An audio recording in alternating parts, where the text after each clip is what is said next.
I'm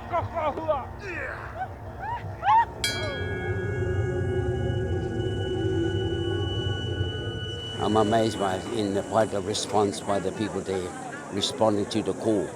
They come under the banner, a new canvas. It's a blank canvas.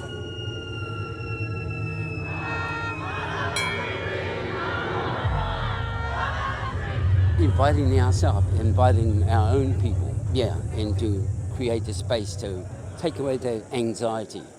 Charako, am I tūwoi? Am I that? Many things.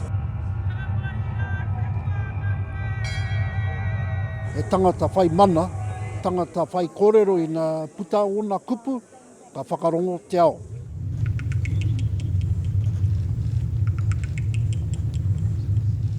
Momo āhua tērā, e rereke. We don't have to do the same old thing. We have to be more creative. It's an artist's approach. That's our role. We are the storyteller.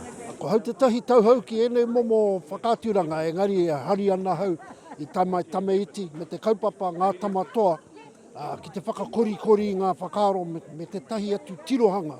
Koe tēnā ko te ao o te mahi toi.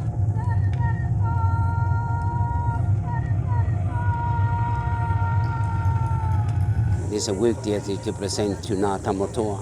The Peti Hana, 1972 to 72, and also some words of Moana Jackson. Nā koe te tipu nā pai. Te nā koe. Nā nei te karana. Ki te tini me te manu. I think we're moving on. I think there's a lot of issues with the nuts and bolts. We still got to refine it.